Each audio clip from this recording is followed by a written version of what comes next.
just like a GoPro. Think I might GoPro. Bro, you moving too slow. Think I might say so.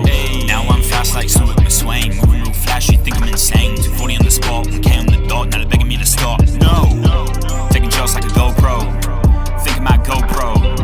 Bro, you moving too slow. Think I might say so. Now I'm fast like Stuart McSwain. Moving real fast, you think I'm insane. 240 on the spot, 1K on the dot. Now they're begging me to stop.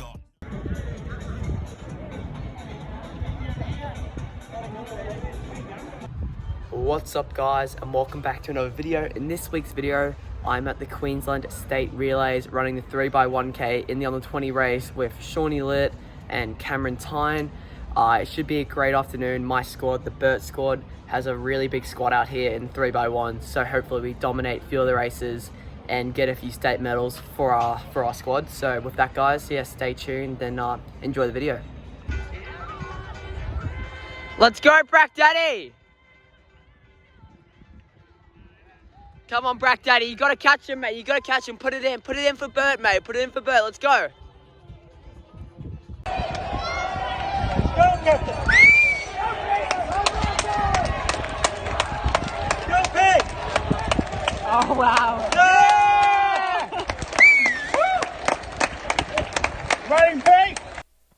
What's up, guys? After Brack Daddy's fantastic last leg in the over 40s 3x1k, to bring it home for the BERT Squad, myself, Shawnee Litt, and Cameron Tyne did a 3k warm-up, discussing relay tactics. We figured out that I was going to run the first leg, Shawnee Litt was going to run the second leg, and Cameron Tyne, the 800 and 1500 specialist, was going to anchor for the BERT Squad. This race was actually quite stacked. In previous years, the relays weren't really cared about this much, but I guess the lack of races caused to have a really deep field for this race. We had Lockie Cornelius, the national cross-country champion. He also is the all-schools 1500 and 3k champion. His Sheldon Academy of Sport had a super strong team of also having Riley Niven, who came second at state cross-country to myself, and is the sub-4 1500 runner. Flynn Pumper, who came second at national cross-country, and also is the national 3k champion, also had a strong team with his squad, BAA, Brisbane Athletics Academy.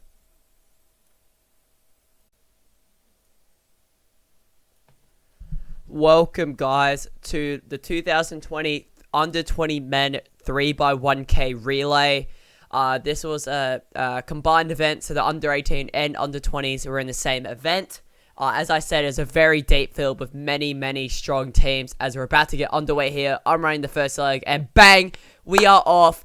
Maddie Bennett on the inside got to a quick start with Jack Crome right behind him, running for in training. I sit myself next to Josh Shah. He's also in a BAA team. There was two teams from BAA, Brisbane Athletics Academy, one team, and two teams from Sheldon as well. But we had one squad in this race, and we were in the under 20 comp, while those two teams were in the under 18 comp.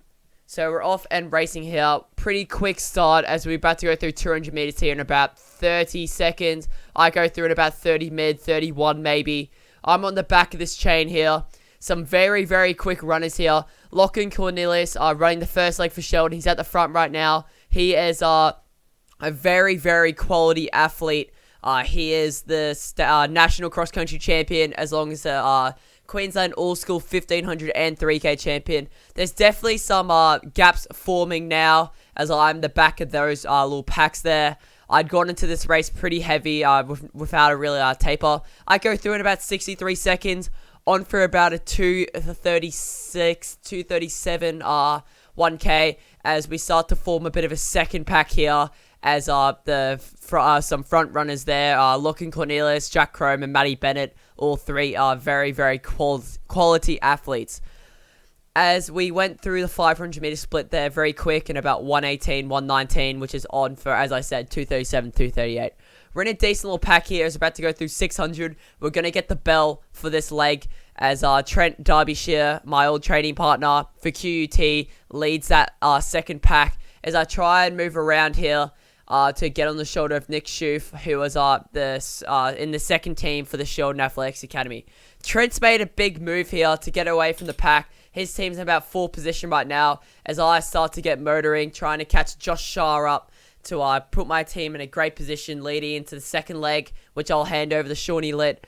As we go through 800 here, it looks like I'm going to split about 208, which is a decent running for myself off a very heavy week. I'm starting to fade a bit here, but I'm not really losing much ground as Maddie Bennett is fading a little bit here.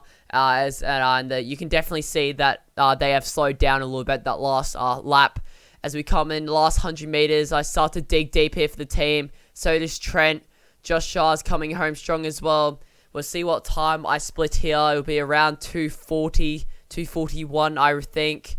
As we come through here, I hand over in about 241 to Shawnee Lit, and he starts off very strong there. Wasn't the greatest leg for myself, but 241 still a solid time of some hard training recently. As Shawnee Lit's got a bit of work to do here to hand off to Cameron Tyne. So a 240, that's on for roughly, sub 8, 3K. So it's a 3K relay overall. And that doesn't take into account how long the exchange takes. So Tom Hartley from BAA's second team is in Sean Litt's sights here. Sean Litte, should I say, sorry. As he's gone out very, very hard here. You can see Sam Hirmans, he's the leader of the race right now. And Will Chapman and Rob Stringer from QUT trying the leading pack. So in the second pack, trying to catch Sam Hirmans. Shawnee's definitely making up a lot of ground right now. The gap was probably about 20-30 meters when he got the batter, and now it's definitely a lot smaller, probably around 5 to 8 meters, I reckon.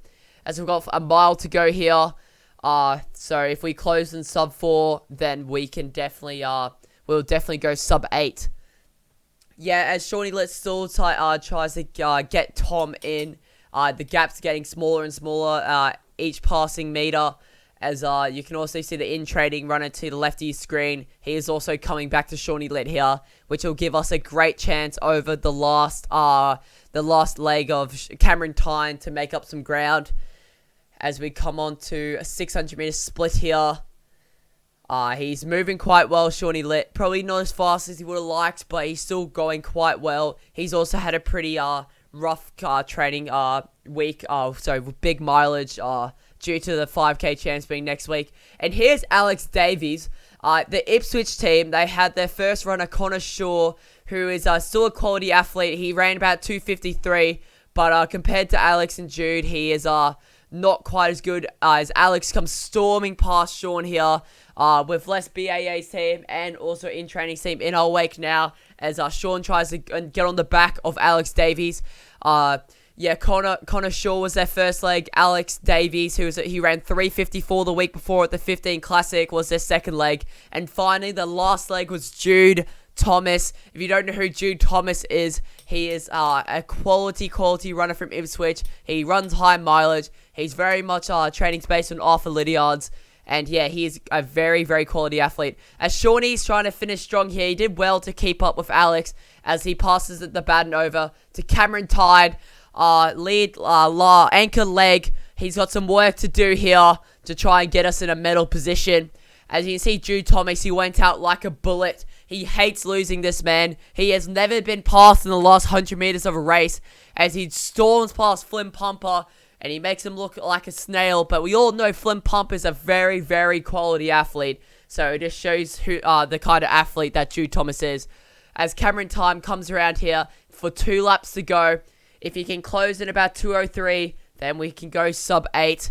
As we have the in-training team led by Gus Gannon slowly catching us. But Cameron Tyne's also pulling in Flynn Pumper here to see if we can finish in the top 3 in the race. Cameron Tyne, he did train in the morning, so you've always got to have the excuse if you don't run well. No, I'm just kidding, but Cameron is a quality athlete. He's the state 800 champion. As we're coming up to his 400-meter split there in about 61-62 seconds. So he's on for a solid time here, around 2:35, 2:34-ish. And he's catching Flynn Pumper, but Gus Gannon is also catching him. He comes up onto the shoulder of Cameron Tyne, now does Gus, as we come into the last remaining 400 meters. Everyone's getting behind Cameron now, all the BERT boys. So we had a very solid showing, BERT, at these championships. And We won many gold medals and dominated a lot of the master races. As he gets the bell here, this is going to be a huge last lap. You can also see the QUT runner in second place right now.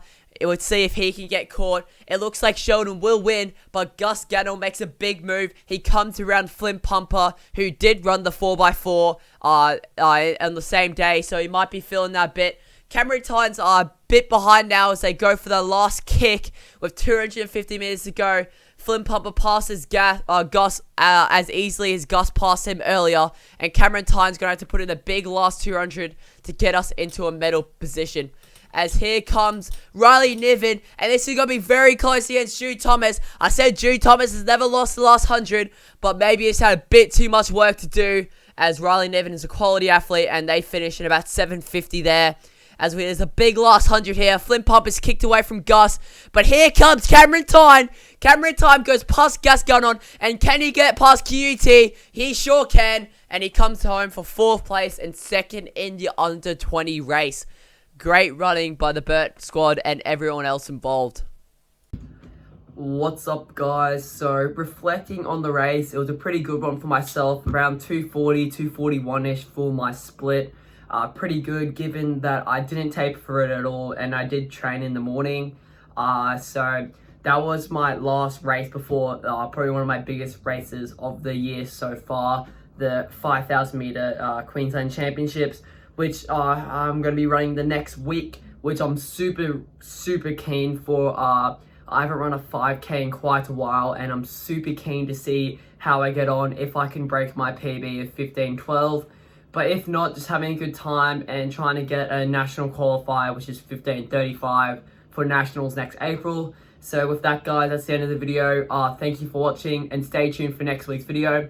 I'm on school holidays now as well, so watch out for some extra videos coming out within the next kind of like 2 or 3 months. So hope you guys enjoy that, and yeah, have a good one.